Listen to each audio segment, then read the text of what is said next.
Hi everyone, it's Artie from the Human Chapters. I'll tell you a little bit about the Human Chapters before I introduce Pauline for today's conversation. So, humans are living narratives with a past, present, and future. These narratives constitute of a number of chapters across a lifespan. The aim of these conversations is to highlight a chapter of the narrative or the human life and unpack its connections to other chapters. I don't care whether people are natural storytellers, but I truly believe each person has a story to tell. Now, there's an acknowledgement to country. We acknowledge the traditional owners of the land on which we are. We pay respect to their tribal elders, past and present and emerging. We celebrate their continuing culture and we acknowledge the memory of their ancestors. And today we are having a conversation with the wonderful Pauline. Pauline is from Kenya and her chapter is titled Rebirth of a Queen. On to you, Pauline. Hello, thank you so much, Archie. My name is Pauline Njuma, and I am from Kenya. I'm 25 years old. I was born and raised in Kibera slums. That is one of the largest slums in Africa. After Soweto. So it's the second largest slum. And I am the firstborn in a family of four. I am a mother to two wonderful boys and now a guardian mother to 13 girls. Yes, 13 girls. And I love writing. I love telling stories. I love being authentic in every step that I make.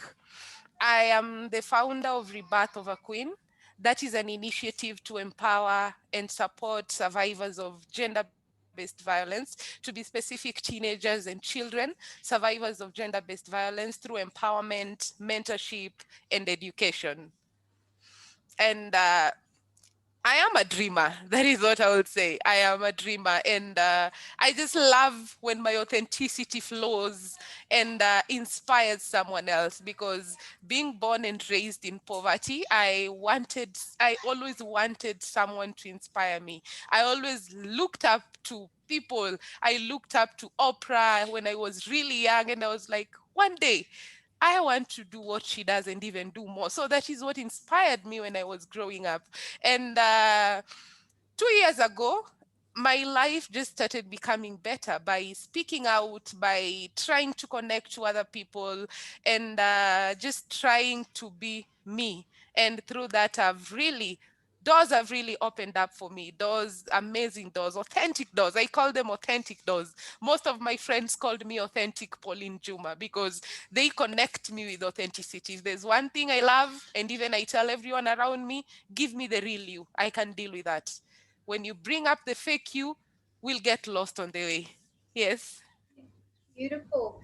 So, Pauline, you mentioned you grew up in Kibera slums.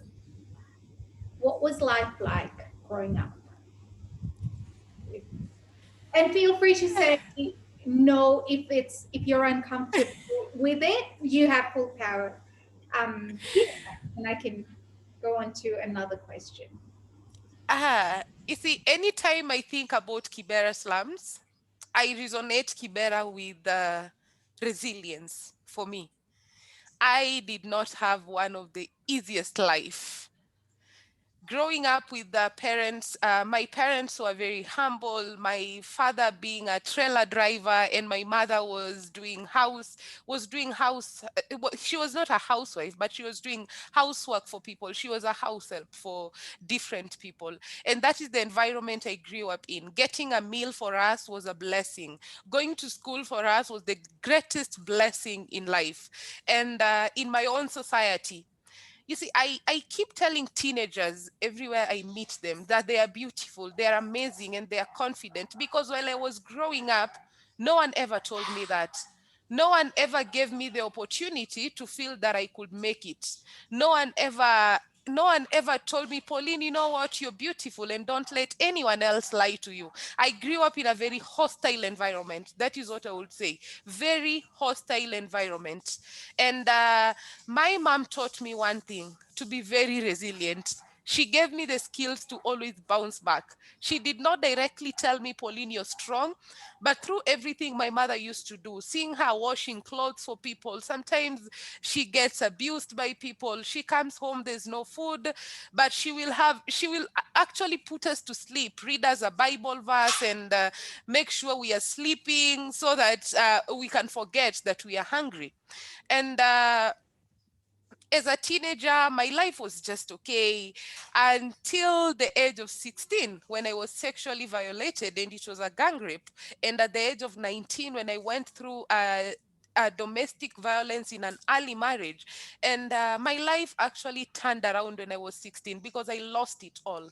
I lost it through the hands of the perpetrators. I stopped believing, I wanted to be a journalist from the time I was very little. But at the age of 16, I just stopped believing in myself completely. I stopped believing in any dreams, and I was just surviving. I told myself now, from now, I am going to survive. I tried to commit suicide, but it was like anytime I want to do it, someone was always there to rescue me. Anytime I want to do it, something would always remind me that, Pauline, you're a firstborn. You're supposed to take care of your mom. You're supposed to take care of your siblings. So if you take your life away right now, your mother would crash. Because for me, my mother was the greatest pillar while I was growing up. So life in Kibera, for me, grew the resilient spirit in me. Sometimes I ask myself, if I was born in another place, would I be who I am? And the answer is definitely no, because Kibera has shaped who I am. Kibera has shaped my future. Kibera has shaped the authentic me, because the environment that I grew up in, that is what I strive every day to make it better for teenagers that are coming up. Wow, articulated that incredibly well. You okay? So when you were 16, you went through, there was gang rape, and prior to that, you mentioned it was a very hostile environment. Yeah. Would you like to expand a little bit on what parts or what elements that someone like me might be cushioned from, but I'm able to watch documentaries, watch TV shows, and that's part of my knowledge of what it might be like growing up, but in a slum. But from your perspective, your first hand, what was that hostile environment like? The hostile environment I grew up in Kibera in is, you see, while I was growing up, no woman was supposed to speak out. I think from the time I was really little, I was always the naive one. I was called a rebel in the society. I was always the one who questions everything. Mom, why is this happening? Mom, why is this man beating the wife and the wife is not going anywhere? Mom, why is this happening? And my mom just reminded me last year that at the age of 9, I told her that when I grow up, I want to have my own children's home. And mom told me, you know that we are poor. We can't even afford it right now, but you have the dreams of opening a children's home. And mom just told me, I answered her, God will make a way when that time comes. But I want to have a children's home so that no child will ever go through what I went through.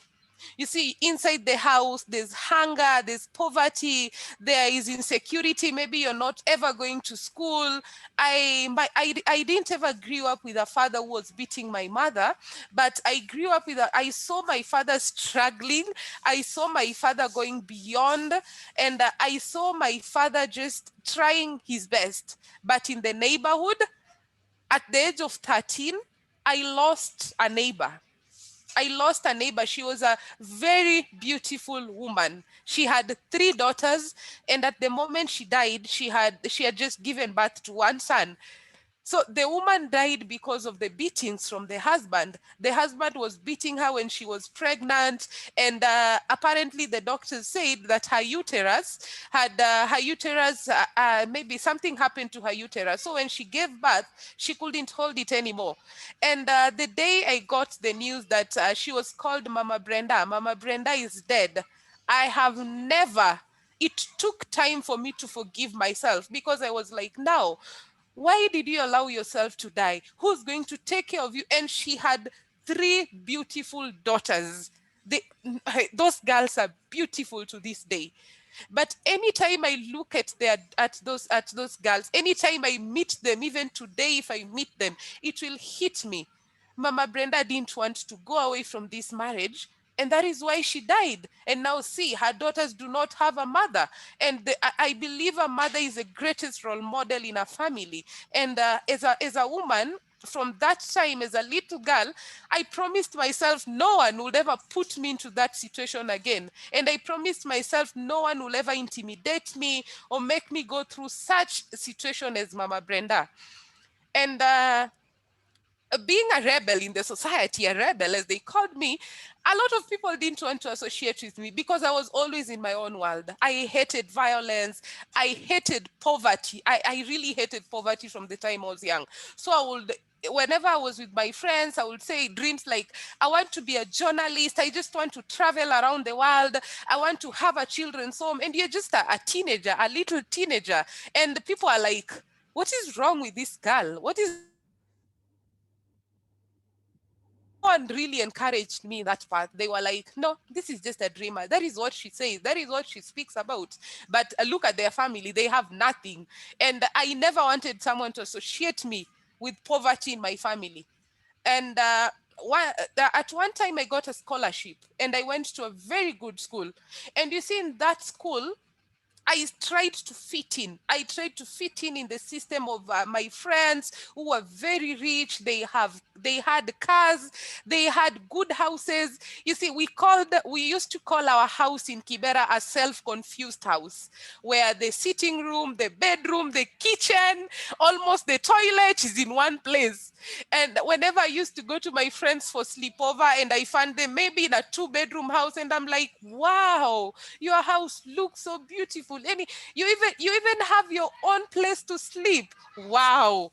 And sometimes I will never want to go home, and I will try to fit in and just try. Sometimes I would pretend that I'm rich, and it costed me. It costed me my self-esteem, because if there's one thing I'm learning right now is being authentic. At that moment, that is why I lost it. I lost it because I wanted to fit in my rich classmates' shoes, and at that moment, that was not me. My father and my mother could only provide the self-confused house. And it was my responsibility to work hard and to do what it takes to provide for myself the self-contained house, to provide for myself and even my mom a house that they would live happily and that they would live without any issues. Our house in Kibera, whenever it started raining, we were not sleeping, because the house is raining from inside, the sewerage is entering, and the house is a mess. So that hostility, it inspired me. But you see, at the age of 16, after the ordeal of gang rape, I lost it. I was like, no, I cannot be that person. And this was not only my story at that time, that was a story I used to hear from a lot of my friends. And at that moment, I felt like, no, this can't happen to me. But when it happened to me, it dawned that I'm just like any other girl. I'm just like them, and my self-esteem completely, I lost it completely at 16. I was like, I can never be anyone. All my dreams were shattered. The journalist in me just died. And I believed in the words of my perpetrator when they told me I'm useless. Those are the words that I carried for almost 3 years. I was like, Pauline, there's nothing that will ever amount from you. So when I was getting married at the age of 19, I went into a marriage to find validation from another person, because for me, I was no one. For me, I was just a girl in a society that had to fit in, that had to be in a man to feel secure, that had to be in a man to feel loved. And after 1 year in that marriage, and it was all hectic, being beaten up, trying. You see, at the age of 19, I was Mama Brenda, the one I experienced at the age of 13, because I was like, no, I am not going to speak. I'm not going to tell anyone. I'm going to try my best to fit in and be the perfect wife and try to cover up my husband. And if he beats me up when I go home, my mom asked me, I'll tell my mom I fell into the stairs and there's no stairs in that place. So just trying to cover up so that my marriage will not spoil and my community will not laugh at me. Yeah. Wow. Um, okay, so before I go on to a logical question of when did it change for you? When did the positive change happen? I would like to for you to expand on one point. You initially said going to school was a blessing. Mhm. Please expand on that.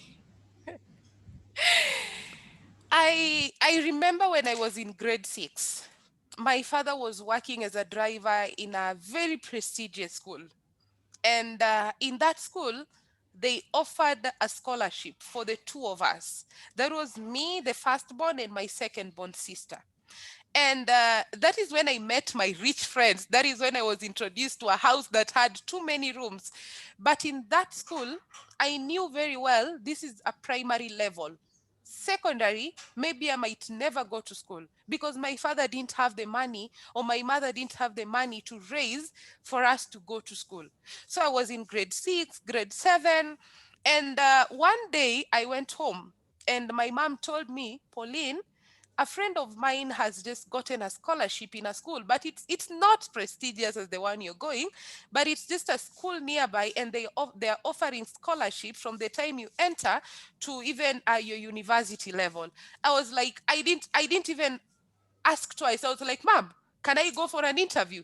I am ready to go for the interview tomorrow. Is it okay I go? And my mom was like, wait, you're leaving a prestigious school to go to this school? And I was like, Mom, I want to go to high school. In this school, I don't see my future. Yes, it's prestigious. Yes, I'm so glad that I've been taught how to speak good English. I've been taught how to compose myself. But again, in the same school, I was being discriminated for being the driver's child. Anytime, like one day, I hated science when I was in primary because my science teacher one day abused me and told me, go to your father who's a driver. You can't amount to anything. And I didn't tell anyone. So when I got this opportunity of another school that was just in Kibera slum and there is a scholarship, I was like, yes, this is what I want. And I went to that school. I did the interview. I passed my interview, and I went to grade 8 in that school.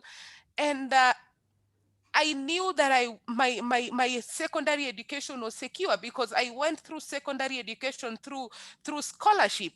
And that is the same that happened to my second born sister. My second born sister was sponsored by one of the most it's a bank in Kenya called Equity. They have a Wings to Fly Foundation that sponsors children from vulnerable backgrounds. And my third born sister was also went to school through scholarship. Also, my brother went to school through scholarship. So all of us got the opportunity to go to school through scholarship. And that is why anytime I think of my education, it's always a blessing. Because even me doing my diploma in journalism, it was a scholarship. So for me, it's always a blessing. Without these opportunities that I've gotten for scholarship, I wouldn't be where I am in terms of education. Wow. That you such a beautiful picture of education and Yes, your love for it, your appreciation for it, but also, yeah, you said it's a blessing for you yes, and your siblings as well. yes, That's amazing. Okay, so the other point I would like for you to expand on, and you've mentioned this a few times, is authenticity.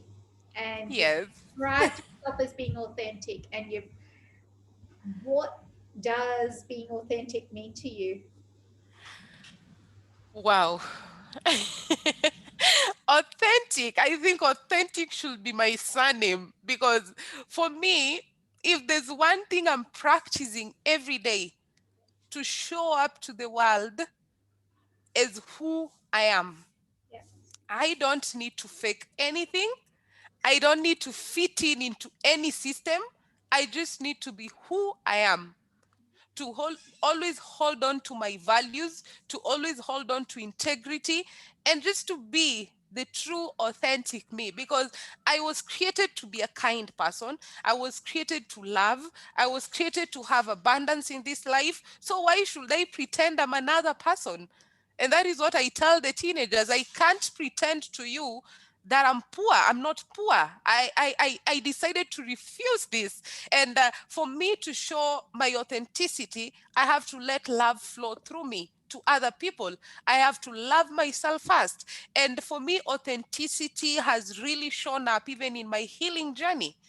You see, earlier this year, I realized there are bits in my healing journey that have not healed. I am still struggling whenever I see a green dress, because that was a dress I was in when I was defiled. So whenever I see a green dress, I'm always like, no. No, why is this person wearing this dress? And I've tried even to speak out to people and tell them, there are words when you tell me they hurt. Just just don't tell me such words. For me, being authentic, I've had to back off from conversations that do not fit me at all. I've had to destroy friendship, or to disconnect, to just disattach myself from everything that is not for my healing journey. And this year I've been very selfish. That is what I would say. I tell people, for me to raise an authentic generation, I have to be authentic myself. For me to be a healer to someone else, I have to heal. So when I feel like your phone conversation does not add any value to me, I am not going to do it anymore. If I feel like, especially something that is really pissing me off at this moment, is the character of any man who comes into my inbox. Hi, I have heard your story. I am so sorry. I would love to marry you. Then I'm like, wait, do I tell my story for sexual favors? So the moment I learned to say no, to be honest, I've lost a lot of people. I've lost a lot of people by just saying no. I've lost a lot of people by just saying, yes, I can help you here, but here I cannot help you, because I was always the one giving it all. I was always the one suffering. I was almost even taking the cross on me for people. But I've realized they never appreciated me. So when I made up my mind to help those who need help, for me, that is where my authenticity grew.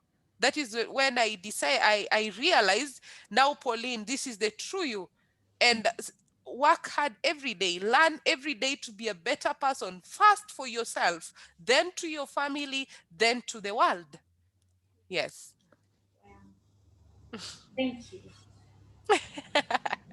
Yeah, I actually resonate with that point very deeply. It's so Hmm. important to be able to be honest with who you are, authentic to yourself, but then authentic Yes. to others as well. Hmm. Because we're very good with masking a lot of things and, saying Hmm. and having lots of excuses, not just for everyone else, but for our own selves as Hmm. well. So, Yes. okay. My other, right, then we go back to the 16-year-old you, the 19-year-old you. You got Hmm. married. When did the change actually happen? Yeah, I understand it's a continuing change, but that moment of change. I call it my breakthrough. You see, at by the time I was breaking my marriage, I was 20 years old. And that day, my then husband came home and started beating me up in the middle of the night. That was around 12 a.m. And he was beating me up. He was beating me up. And I was like, no, this is over. I can't take this anymore. And at that moment, I decided I am going to pick up my things and go back to my mother's house. I did not care whatever the society was saying, because that day my son really cried. And I was like, no, I made a promise to my son that I'm never going to let anyone intimidate me for him, because I needed my son to grow up as a strong person. I was being brought as a firstborn for me, always made me have responsibility, always made me think ahead, even for the future of my son. So that night, when I left home, when I left my house to our home, I was like, no, this is over. I can't take this anymore. But the man was very violent. He went ahead and abused me even on the road. And one day he called me a dead flower in front of people, in front of border riders, and they all laughed at me. I was like, I will show you that I'm not a dead flower. And so for me, I was always vengeful. While I was growing up, I was always vengeful because I had never forgiven a lot of people.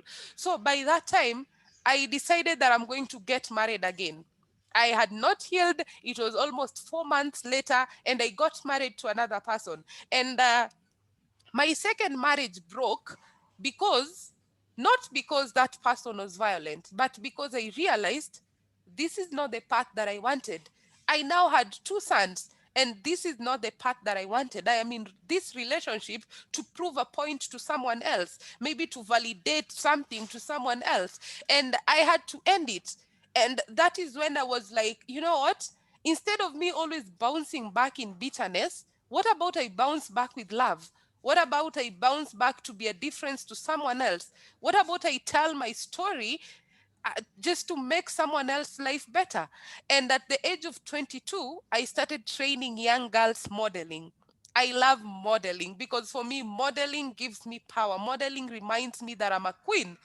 So at 22, for almost 1 year, I was training girls modeling. No one really knew, no one really understood what I was doing. But for me, training a 13-year-old girl, training a 16-year-old girl, training a 15-year-old girl was reminding me that this is who you are. This is the beautiful girl that you are. But in one way or the other, the environment was not conducive, but I was healing through the girls. I have healed through teenagers because by just empowering them to be better people from their childhood reminds me this is how beautiful your life should be. And for me, I learned, and that was my breakthrough. The moment I started training girls, I opened up to more opportunities. For 1 year, I was just training, dedicating my whole life to these teenagers. I was working at that time, and every coin I was getting, I was like, no, they have to go to school. They have to get everything they want. Sometimes I was just bringing them out of Kibera to go to someone else, to go to some area, and just realize that the world is so beautiful beyond Kibera. That was an opportunity that I didn't get. And I was like, no, I am going to give them this opportunity because in the slums you might not find inspiration, but just go outside Kibera. Sometimes you'll just go in Prestige. That is the it's near Kibera, and I was like, now see, have you seen a woman driving? You can also drive your own car. You can also have the best life. You can own these beautiful buildings. And for me, that is where it began.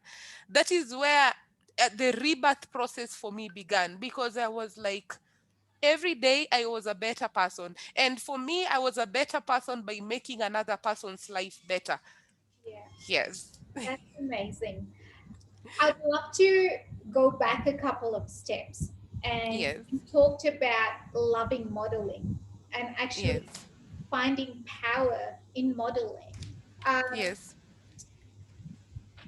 please expand on it. I love lots of expansions, clearly. You Modeling, see, in yeah, what did modeling do to you in terms of training is one thing, training other girls yeah, to yourself yeah. intrinsically. What did it? Uh, Yeah. so in 2016, I joined modeling. We used to have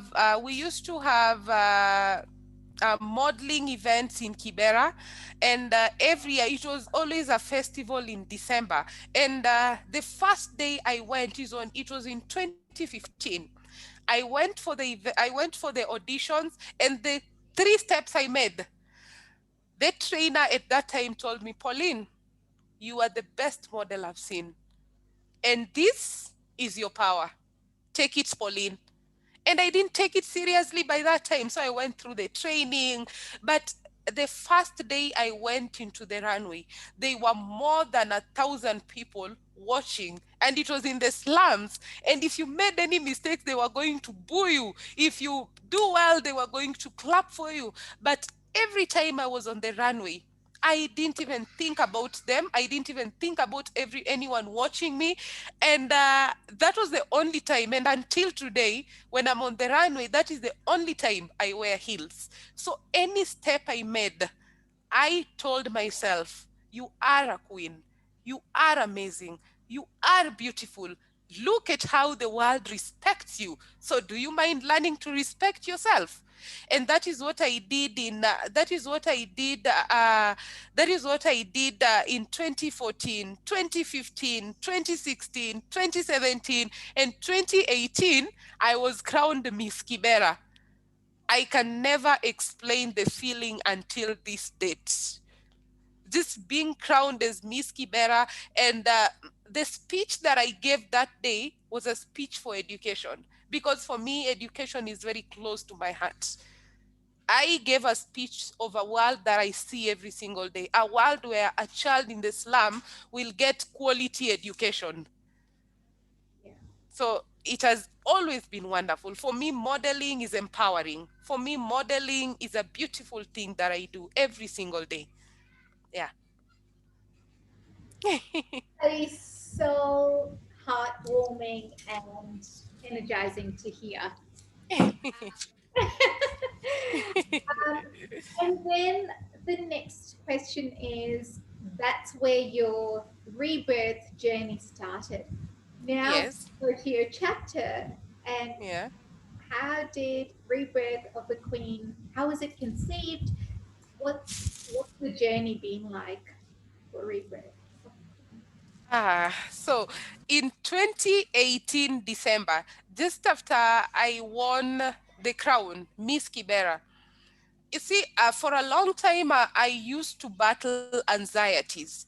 And every time I started writing poetry from the time I was 16, because for me, I was still not someone so open enough to tell my story to someone else. So I used to hide behind the poet and tell a story.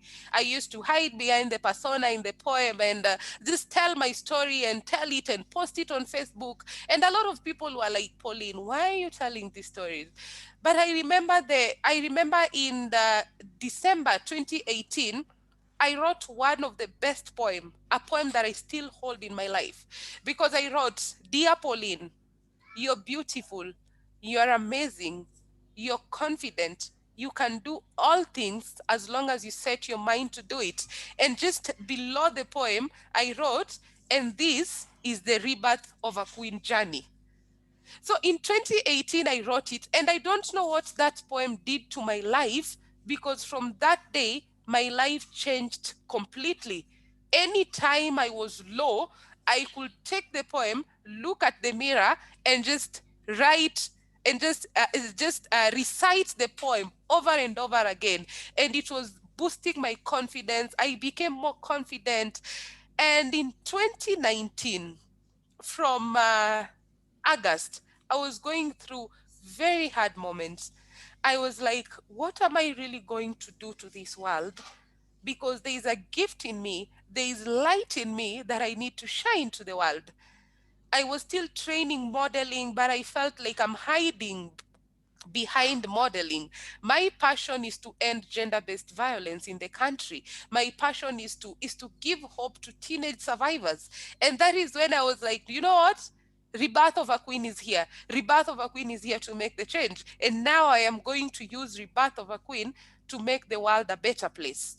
So slowly by slowly, I I just spoke to a few friends, and they were like, yes, you can do it. And one of them was one of the greatest people I've met in this journey was Kavita. She was like, why not? You can do it. And I was like, wait, you mean I can do it?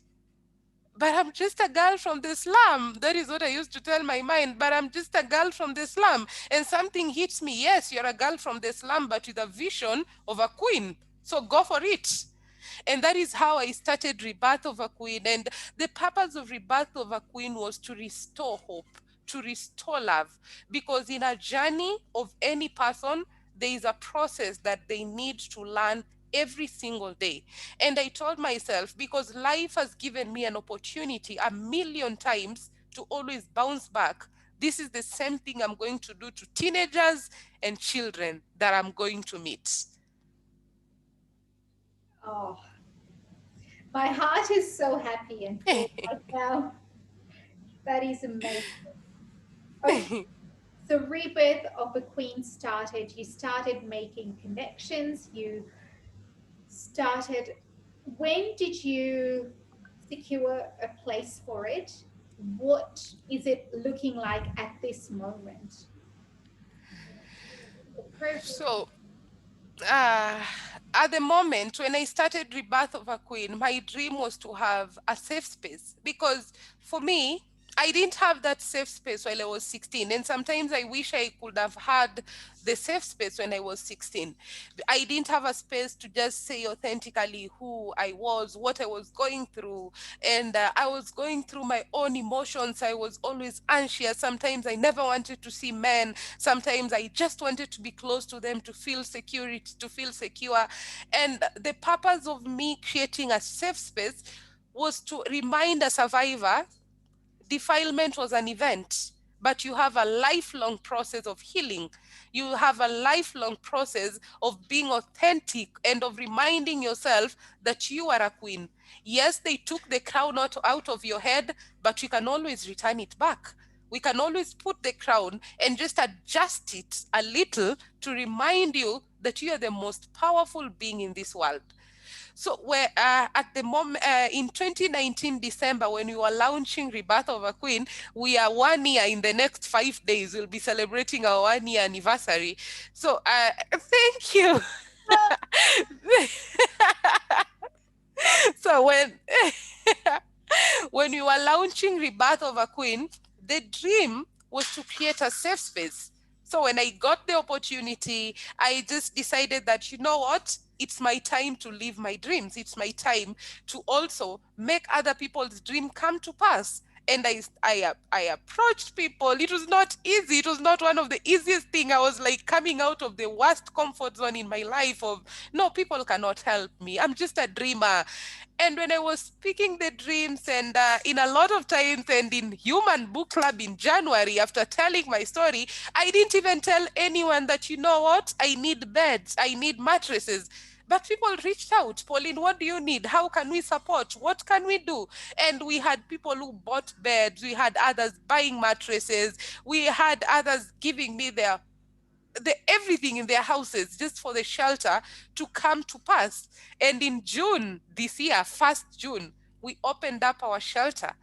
And at this moment, we are 13 girls. I am so proud. Like, I'm a mother to 13 girls, and it's such a wonderful feeling.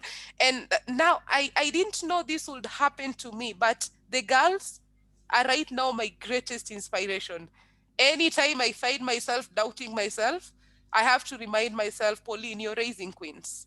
You're raising the greatest lawyers in this world. You're raising the greatest judges in this world. And that is what keeps me motivated.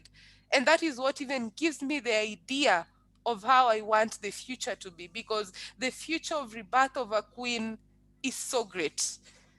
One day, the world will look at Rebirth of a Queen 5 years from now, and they'll be like, you know what?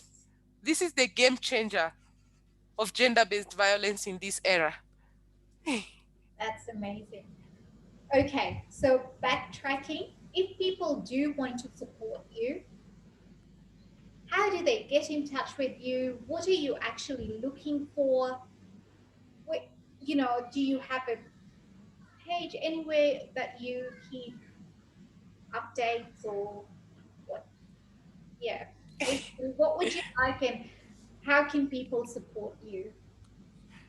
So I would basically say this first year has been an year of learning, has been an year of us growing, has been an year of us becoming more aware of the situation. And at the moment, if at the moment, whatever that we need, and this is something that I've learned from everyone that I've met, to make sure we are sustainable, to make sure Rebirth of a Queen depends on itself, to make sure for us to grow, we have to keep our first phase sustainable and to keep going. So at the moment, our greatest need is just resources to keep Rebirth of a Queen sustainable, to make sure the rent at the shelter is paid, because for 1 year, for the whole of 2021, we've dedicated to renting as we look for our own permanent space. Because the dream shelter that I have is it will be a transformational and healing center. Transformational healing and empowerment. So, Rebirth of a Queen in the next 2 years, we'll have a school, we'll have one of the best serene and safe shelter. We'll have an empowerment space, so we will venture into agriculture, that is farming, animal farming, and poultry farming. So at the moment, for the next 1 year, we are looking for resources and support to just keep the shelter sustainable. So we are raising the rent for 1 year, we are raising the running cost for the shelter for 1 year, and also we've come up with 3 sustainable programs. One of them is fashion design. We have content creation, that is storytelling. I want to empower the world through storytelling. This time, I keep telling the teenagers, I am provoking your spirits to tell your story, because the world needs to hear the stories. The world needs to connect with your stories, and the world needs to empower you through your story. And the third one will be detergent. So we are going to make detergent. The third one will be farming. So we'll have farming, we'll have detergent making, we'll have content creation, and we'll have fashion design. So for anyone who wishes to support us, we have our Facebook page. We'll be having our website maybe late in January. But at the moment, we have a Facebook page. You can find a way to support us, and we are also using Mchanga Link. That is a platform in Kenya to fundraise. It's called Mchanga. That is at the link. We are putting the link on our Facebook so that anyone anywhere around the world can easily donate to us. And we believe in little giving, because that is what has made a big step for us. And if anyone has a skill, we are learning. We are on our path to learning. And every skill that we get, especially for empowerment, it can be a great help for the girls at Rebirth of a Queen, and even for us, the leaders of Rebirth of a Queen. Yes. Well, I'm coming to you guys. I love individual designs of some of the clothes, and sometimes I have the designs in my head. So I'm coming to you, Pauline, for that. Yes. Yeah, and I'm actually, yeah, quite serious about it. Um, Out of curiosity, you said farming and detergent making. Yes. Detergent's very specific. Why? Pardon? Why? Why did you go into detergent making as one of the programs? Detergent making is for us, it's one of the I won't call it the easiest way, but one of the ways that we can get market, especially in Kenya, by making shampoos, making soap, liquid soaps, making softener, making bleaching agents, and sell it to the local community. Because one of the greatest challenges, you see, sometimes when you go to the supermarket and you see Stay Soft, or a softener, you're like, no, this one I can't afford. But why? Why don't we just bring it to the local communities and tell them this is something that you can afford? This is, with 50 shillings, you can get a softener for your clothes, and also empower the teenagers to do something with their hands, so that they can grow, because this is something that you can do over the weekend while you're not in school. And during the weekend, we from January, we are going to also train teenagers on digital literacy, to help them use social media for good. Because at the moment, social media is used in different ways, but why don't you empower them to use social media for good, and just remind them that you can actually use very little resources to create a great impact and to have income for yourself. Yeah. Beautiful. And where do you see? So you said that you had an amazing vision for Rebirth of the Queen. Yeah. Would you like to tell us? Ah, 3 years from now, we'll have our school, we'll have the best shelter, and we'll have a very sustainable program that is in terms of creating income for the shelter. And in 5 years from now, I keep telling myself, Pauline, the world is not ready for the girls that are coming out of Rebirth of a Queen.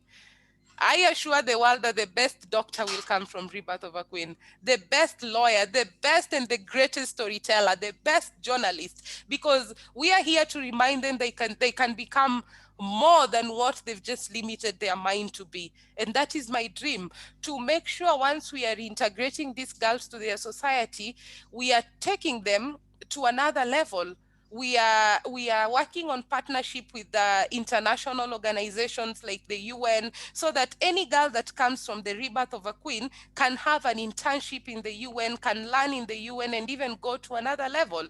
We are looking forward to have partnership with even universities outside Kenya and universities in Kenya, so that any girl that comes from Rebirth of a Queen shall be assured of education and quality and the best education. Yeah. I love it. Oh my God. Thank you. Just love this. I, Thank you.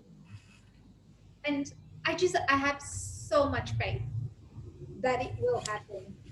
Yes. Um, Thank you. in whatever way, means, shape, or form, it will. Yeah. Oh, Thank you. wow. Okay, so that's what the future is looking like for Rebirth of the Queen. What about Yes. your own self?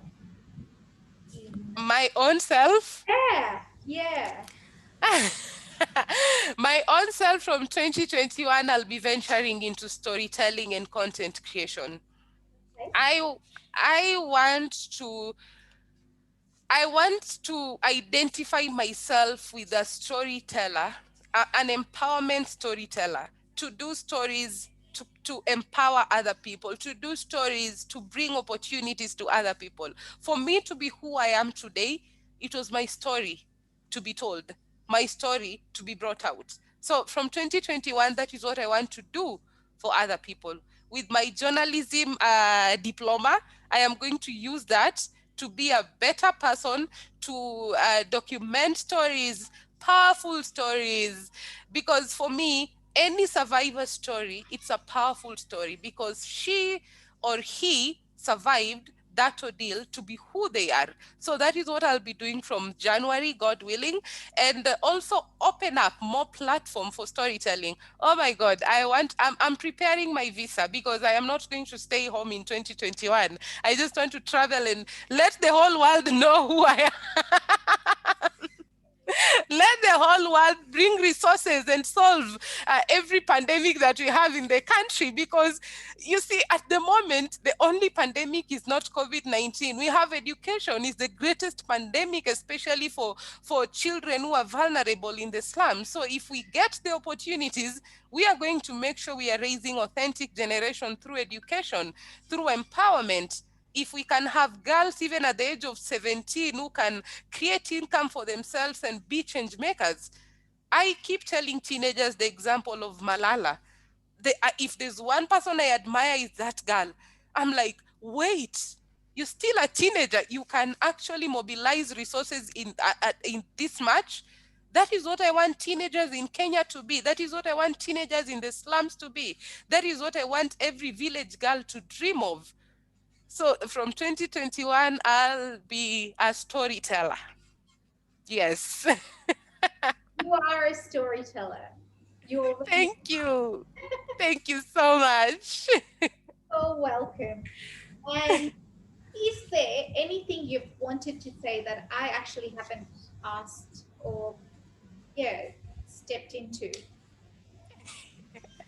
Really, no, if there's anything that I would want to tell the world, just get ready for Pauline.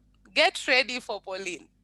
get ready because I come with love. I come with peace. I come with authenticity, but I come to take power back.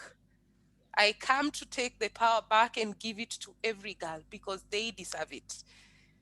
I believe that every girl deserves to dream. Every girl deserves to achieve their dreams. And it's time we stop worshiping teenage pregnancy. It's time we stop worshiping gender based violence and just step over it and be the change that the world will want us to be.